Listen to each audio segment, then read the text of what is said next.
much more wonderful than this. Trust me. LeBron James surprising students at his iPrimus school. Check out my friend here in the little black t-shirt.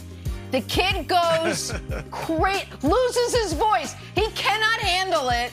In LeBron's hometown of Akron, Ohio, the school is aimed at helping at-risk children. I mean, it is just so... I love watching LeBron walk into a room like this. It's great work that he does this. It's just absolutely wonderful. Kevin Wilds, what else you got for us? That's perfect, Jenna. And I've got all wonderful now. Here's Boban pre-game. Sees a little performance in the background, so he does his own thing. Only 3 postseason appearances for Boban this year. One of my hottest takes, I think Boban could be effective if you give him some more minutes. I think Boban could be a 20-minute a game guy. Maybe I'm wrong, but anyway. 20 minutes a game? Boban, wonderful. Well, how about 12?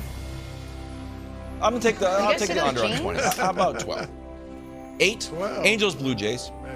Ohtani, just like dugout is that way. It doesn't work. I also, Broussard, if we ever talk to the Major League Baseball commissioner, I think you should be able to run way out of the baseline and just have it be, it's almost like musical chairs at that point.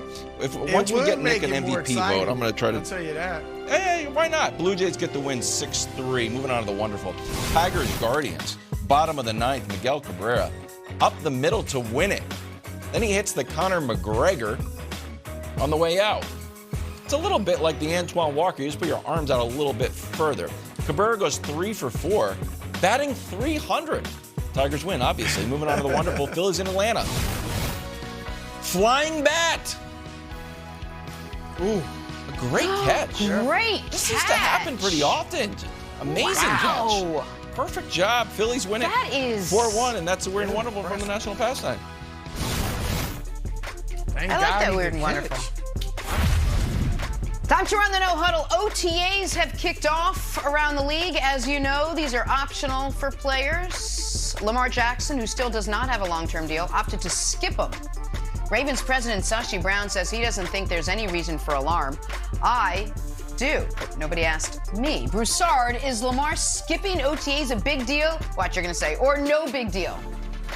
I think it's a big deal. Well, Jenna, I don't think it's a big deal in terms of meaning Lamar doesn't want to be in Baltimore or that he's upset or bothered by the contract negotiations. But I do think it's a big deal in that I think Lamar may be blowing it.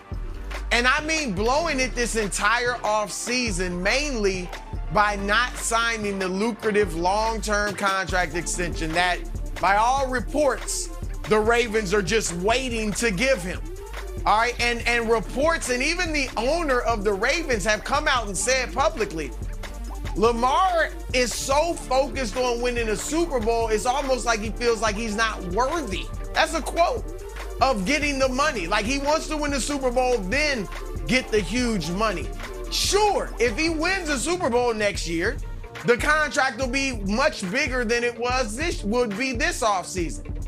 But Lamar is coming off 2 straight down seasons, statistically, production-wise, throwing and running, and he's coming off a year in which he was injured. I think he needs to be in OTAs, getting reps with this new receiving core after he lost Hollywood Brown, getting reps with the new rookie center they drafted, and getting himself prepared to have his best year, especially if for some strange reason he's not going to sign the extension.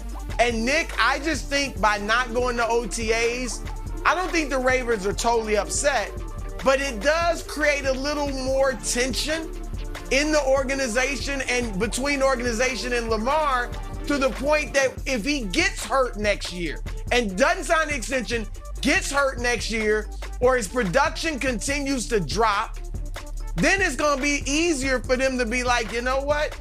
Maybe we don't need to pay him $50 million a year for the next 5 years. So I just think he needs to go ahead and sign that extension and get in camp or OTAs. Well, I'm glad you're focused on the extension part, because that's also where I'm focused. Listen, I will never criticize football players for skipping off-season stuff that's not mandatory. I feel like I'm the only person that remembers this, but a decade ago, the owners locked the players out and killed them in the negotiations. one of the only concessions the players got was fewer mandatory off-season days. And then the moment the players got it, the teams tried to make the non-mandatory days de facto mandatory days. I wouldn't be bothered if an entire team didn't show up for OTAs. Like, that is what you negotiated. Your union got you. Right. And then the teams put the screws to the players that could be cut or have their salaries cut or anything like that, to where the optional stuff ends up becoming mandatory. I don't show up to a hell of a lot of work things that aren't mandatory. I'm sure a lot of the viewers don't either, so I don't blame the players for not showing up to that. In regards to the negotiation stuff, Wilds, I think one of two things is happening. Either A, the Ravens' lucrative long-term deal is one of those fake money deals. It's $44 million a year, but it's 1.5 years guaranteed. That it's a play-by-year, pay-by-year deal, and I wouldn't sign that if I were Lamar. The other option is it's a real contract offer, and Lamar is being what I would consider incredibly reckless. Because given his style of play, given his body frame, given his own injury history, he is not a guy that I think should be rolling the dice, doing the Kirk Cousins thing of, well, I'm going to hit free agency eventually and end up being one of the richest players ever. I understand why some quarterbacks would want to do that. They would say, Kirk Cousins is mediocre, and he's going to be one of the highest paid players in NFL history because he's one of the only starting quarterbacks to ever truly hit free agency. Lamar, it's such a risk. So if they're offering him a real contract, I think he should sign it. It's a great organization, excellent head coach, and you'd have lifetime financial stability. If they're offering him a fake contract that we're not hearing about because he doesn't have a real agent, to where the agent would then leak to the media, the Ravens are saying they're offering him all this, it's nonsense. Like, that could be working against him. But something funny is happening with Lamar and the contract stuff. I don't care at all about the OTA stuff.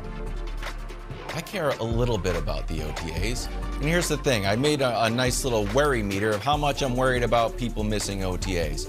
Brady and Aaron Rodgers are like, not only are we not going, we're going golfing and we're telling the world about it. At the same time, the other two guys who are going golfing, Josh Allen and Patrick Mahomes, are at OTAs. Russell Wilson's at OTAs. So there is a little bit. I've got Lamar, and I guess it's not a big deal. Is it a big deal that Kyler's not there? Yeah, a little bit more. It's a very big deal that Debo's not there. So I would actually move Lamar a little bit more towards Brady's side. I move Kyler a little bit more to Debo's side. So it's a medium big deal. But if he starts deleting social media, watch out. That's when the negotiations get fierce, Jenna. As soon as you start deleting Instagram posts.